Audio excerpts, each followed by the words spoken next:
اللہ تعالیٰ خود کہتے ہیں وَلِلَّهِ الْأَسْمَاءُ الْحُسْنَى فَادْعُوهُ بِهَا، اللہ کے تمام خوبصورت نام ہیں، ان کے ذریعے دعا مانگو۔ تو اللہ تعالیٰ کے نام یا حی یا قیوم یا رحمان یا ذی الجلال والاکرام، یہ دعائیں کرتے کرتے یہ ان کے نام پکارنا، ٹھیک ہے۔ ایک حدیث میں آتا ہے ایک شخص نے کہا یا ذی الجلال والاکرام، ایک صحابی نے کہا، تو اللہ کی نے کہا کہ تم نے اللہ تعالیٰ کے ایسے ناموں کا ذکر کیا ہے کہ اگر اس کے بعد تم جو دعا مانگو وہ قبول ہوگی۔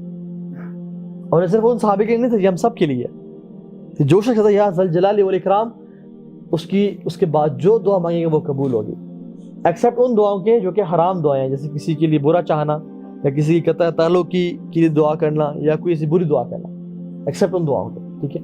اسی طرح سے ایک صحابی نے کہا کہ لا الہ الا انت سبحانک انی کنت من الظالمین، تو اللہ کی نے کہا کہ تم اس کے بعد بھی جو دعا کرو گے وہ قبول ہوگی، کیونکہ یہ اتنی امیزنگ سٹیٹمنٹ ہے، بلکہ حدیث میں بھی آتا ہے کہ جو شخص میرے بھائی یونس کی دعا مانگے گا اور اس کے بعد جو دعا کرے گا وہ دعا لازمی قبول ہوگی، اور وہ کیا ہے، لا الہ الا انت سبحانک انی کنت من الظالمین۔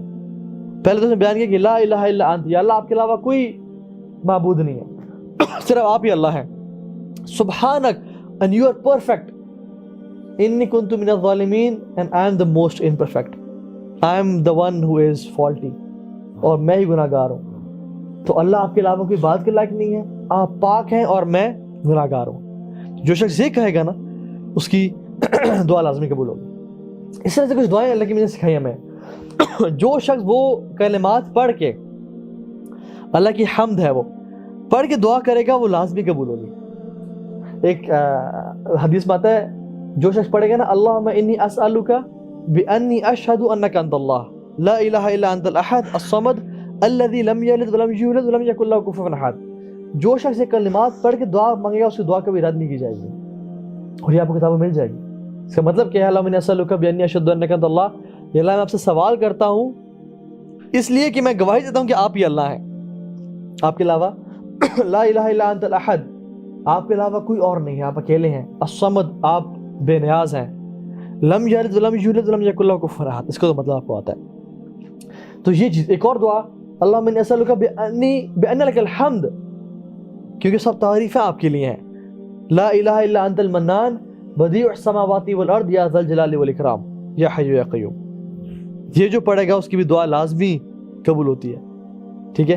اسی طرح سے اپنے نیک اعمال کا وسیلہ دینا، وہ جو آپ کو صحیح حدیث واقعہ پتہ ہے نا، آپ میں سے اکثر کو پتا ہوگا کہ جو 3 شخص پھنس گئے تھے غار میں، طوفان آیا، پتھر گرا، پھنس گئے، اب تینوں نے کیا کیا، اپنے جو نیک اعمال کیے تھے اور کہا کہ یا اللہ اگر تو جانتا ہے کہ یہ خالصتاً تیرے لیے تھے تو اس پتھر کو ہٹا دے اور ہماری دعا قبول کر۔ تو پتھر ہلا، پھر دوسرے نے دعا کی، پتھر ہلا، اور تیسرے نے کی کہ اتنا راستہ بن گیا کہ وہ لوگ نکل گئے۔ اچھا، وسیلے کا کانسیپٹ بڑا امپورٹنٹ ہے، ہماری جو امت اکثر گمراہ ہوئی ہے نا وہ اس وسیلے کے پوائنٹ سے ہوئی ہے کہ وسیلہ جی وسیلہ مانگو، وسیلہ پتہ نہیں بزرگ کا بھی وسیلہ لے رہے ہیں، رسول اللہ صلی اللہ علیہ وسلم کا وسیلہ مانگ رہے ہیں، اور کیا کیا۔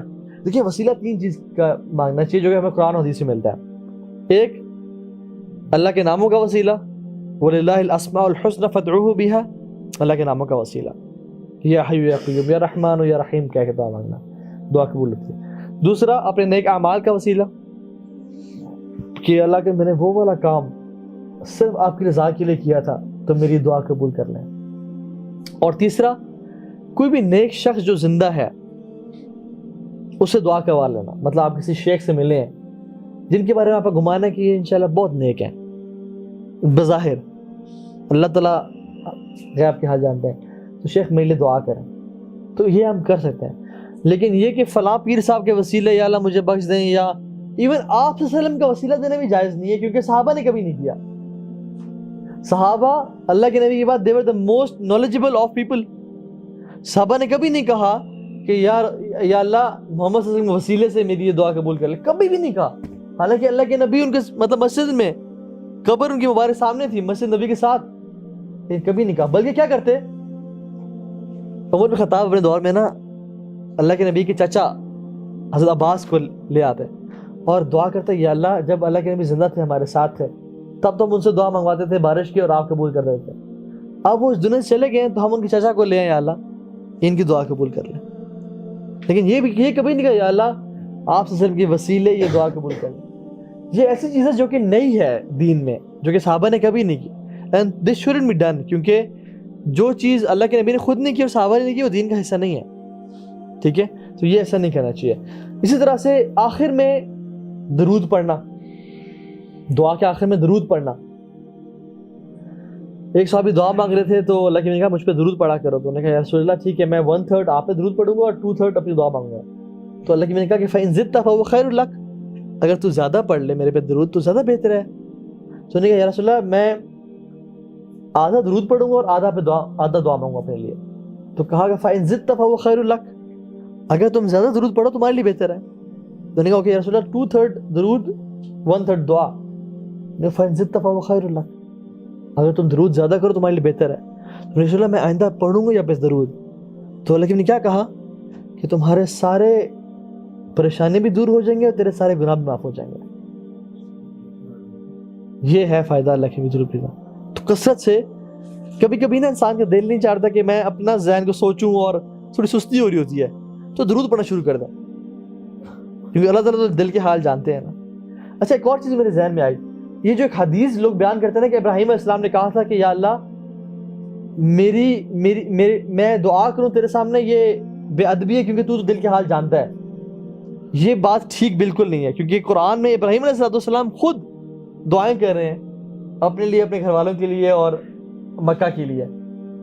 تو یہ بات کرنا کہ اللہ تعالیٰ دل کے حال جانتا ہے, مجھے دعا کرنے کی ضرورت نہیں ہے, یہ بات بالکل ٹھیک نہیں ہے. کیونکہ حدیث میں ہے الدعاء هو العبادہ, دعا ہی تو عبادت ہے. اللہ تعالیٰ جو کہتے ہیں نا الدعاء هو العبادہ, دعا ہی تو عبادت ہے. اس کا مطلب ہے کہ ہاں ساری عبادات ویسے عبادت ہیں, لیکن دعا جو ہے نا یہ بہت امیزنگ عبادت ہے, یہ کرکس ہے تمام عبادات کا. تو یہ بہت امپورٹنٹ چیز ہے. اسی طرح سے ہم اس کو بس ختم کی طرف آتے ہیں, وہ یہ کہ وہ لوگ جن کی دعا قبول ہوتی ہے, میں حدیث ذکر نہیں کروں گا کیونکہ ٹائم ہمارا شارٹ ہے. نمبر 1 پیرنٹس کی دعا قبول ہوتی ہے اپنی اولاد کے لیے, ماں باپ دونوں کی. باپ کے بارے میں حدیث میں خاص بات ہے کہ باپ کی دعا اولاد کے لیے رد نہیں ہوتی. تو جو باپ نہیں بنے اللہ ان کو بنائے, جو باپ نہیں بنے وہ اپنے باپ کو راضی کرے, کیونکہ میں نے لوگوں کو دیکھا ہے جن میں اتنا کیلیبر نہیں تھا, جو اتنے انٹلیکچوئل نہیں تھے, جو اتنے مالدار بھی نہیں تھے, لیکن انہوں نے اپنے ماں باپ کی ایسی خدمت کی کہ وہ آج وہاں تک پہنچ گئے جہاں تک باقی لوگ نہیں پہنچ سکے. ان سے بہترین, ان سے انٹلیکچوئل لوگ نہیں پہنچ سکے وہاں پر. میں نے خود اپنی زندگی میں لوگوں کو دیکھا ہے, اور جو چیز نظر آتی ہے نا وہ یہ کہ ماں باپ کی خدمت کر کے پہنچے ہیں لوگ. جو ماں باپ نے ان کو دعائیں دی ہیں نا یہ ان کو لے گئی ہیں. یقین جانیں, اپنا بھلا کریں, ماں باپ کی خدمت کریں. اور جو شخص باپ بن گیا تو وہ کیا کرے, اپنی اولاد کے لیے کثرت سے دعائیں کریں. رسول اللہ صلی اللہ علیہ وسلم امام حسن حسین کے لیے, لوگوں کے لیے کثرت سے دعا کیا کرتے تھے. ٹھیک ہے, تو کثرت سے اپنی اولاد کے لیے دعا کریں, کیونکہ آپ کی دعا پتہ نہیں ان کے لیے کتنے مراحل آسان کرتے زندگی میں.